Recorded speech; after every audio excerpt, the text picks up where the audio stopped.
All right. So, today what I'll be talking about is a very, very, very important topic in spirituality. It's not a topic that's very common or popular or even regarded as a serious topic in India, but it is actually something vital for all those who are in integral yoga or evolutionary spirituality, and that is called spiritual bypassing.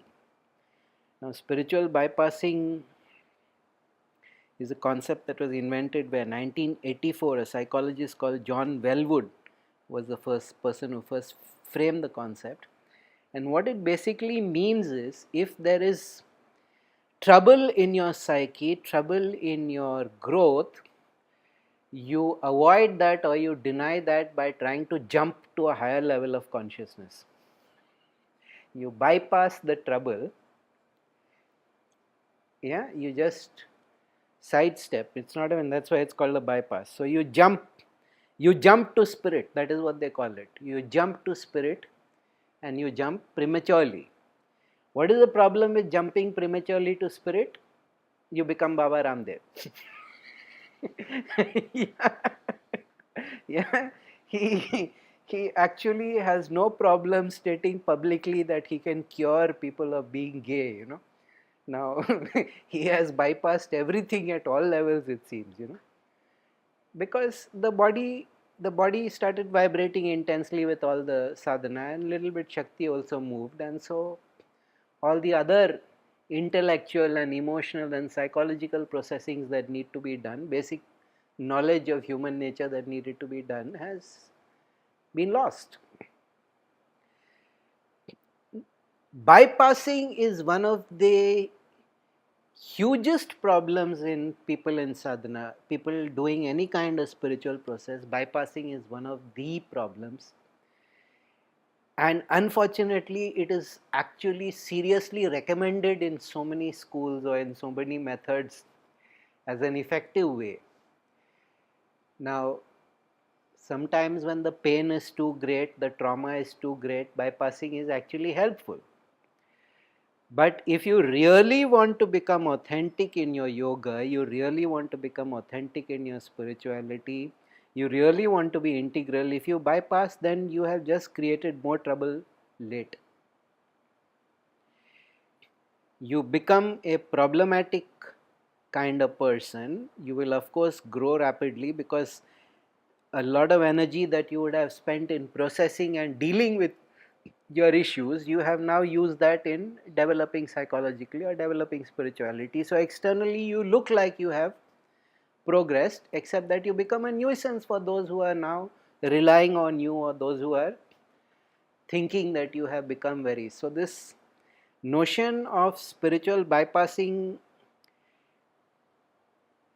is very vital. We need to understand that we are not doing any kind of spiritual bypass, and we need to be even very clear that when we go to a teacher or a school, we are not being given spiritual bypasses instead of actual authentic processes to transform. Because the bypass doesn't transform, the bypass takes you ahead, and everything that you were supposed to deal with at a certain time in life, the amount of karma that you were supposed to deal with from a certain period to another certain period, you have just bypassed, and you think you have made progress, but that karma doesn't go away. It comes to bite you in the ass later, guaranteed. So the bypass is actually quite a destructive thing also.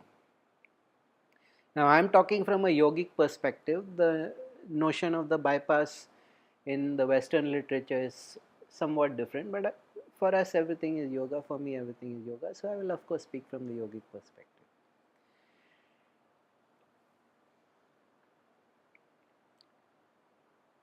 I see so many examples of this in what are supposed to be spiritual teachers or what are supposed to be spiritual communities, that now I have finally bit the bullet and I have said that we must speak up. Because this is going to be perhaps one of my more unpopular talks. Because a lot of people, their basic illusions are going to be going to be going to be shattered. So there are about 9 or 10 basic methods of bypass. We'll go through them one at a time. Yeah, There are 9 or 10 bypasses. Yeah, instead of going the long route, you can take now the freeway to town. Yeah, that's what it is. So the first bypass is called the positivity bypass. Yes, relentless positivity. No matter what, be positive. All is good. Yes, everything is fine. The universe is kind and loving and harmonious. Yeah. The problem with that, while it is true that at its core consciousness is very blissful, consciousness is Ananda, the problem with that is the actual hard work that people need to do of healing themselves from their grief and their trauma. They are basically told there is no grief, there is no trauma. You have no negative side to your character, there is no shadow. Now, for those in integral yoga, like we are in integral yoga, we cannot run away from our shadow. In fact, in integral yoga, it is very clearly understood the only reason you have shadow is because you have substance. There is some worth and value in you. That is precisely why you have a shadow, you have a negative side, you have a. Because in integral yoga, the problem or the end goal is not perfection. I spoke about this yesterday also. Purnata. Purna means complete. Nowhere in our literature has Purna been described as perfect. Because Shiva is Purna and he is very far from being perfect. He is the complete opposite of perfection. Not when he is the Nataraja. Nataraja is perfect. Yeah, but even over there, once in a while, he gets the fit and he dances with his leg held up in the air. Yeah. He is complete. He is a person who will do anything according to the reality and the truth of the situation at that moment. So a person, even Vishnu is the same, there is no trick he will not pull. Krishna, there is no trick that Krishna will not pull, because they are not people seeking perfection. Even though the Gaudiya Sampradaya Vaishnavas will tell you Krishna is perfection and all that, but okay, that is their problem. That if you look at how he acts throughout the Mahabharata, you are really a little taken aback. Yeah? If we started acting like that, so Arjuna says all the good reasons for it. So this all is good, all is bliss, there is no shadow. Two reasons. One is, if you say something like that, people feel little jolt of happiness. They want to be assured that fundamentally the universe is run by a very loving mummy and daddy. Not always. That they will make all the pain and trouble and suffering go away, but it's not really a very psychologically healthy thing to say. So positivity bypass very often is because of immaturity, psychological immaturity. It's a very childish sort of thing to say, to not recognize that there is pain and sorrow and suffering, or that there are parts of me which are damaged, there are parts of me which require healing. To not recognize that there are any flaws at all, to deny the presence of flaws, to deny the presence of shadow, to deny the presence of suffering, that itself is a problem. Unfortunately, almost all of the new age functions with this one thing, they function with this one, all is bliss.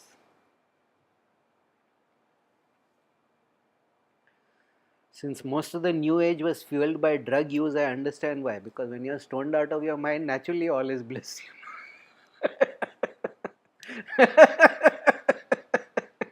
So positivity bypass we cannot accept. Yeah. Then comes the cerebral bypass, the cerebral or the intellectual bypass, where you seek to understand everything. You seek to create systems around everything. You seek to create techniques around anything, methodologies, and then there are hierarchies and gradations, and That's a different level of consciousness. It is one of the greatest ironies in the world that the integral community is the most famous for the intellectual bypass. Because everything over there becomes, oh, that is a stage of development, that is a level of development, that is an early stage, that is a later stage. They are so busy analyzing and breaking it down that they never get down to doing anything much.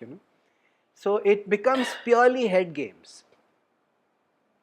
It becomes purely head games, and it's all mind and thought, and the whole point of yoga is that the mind and thought should be still.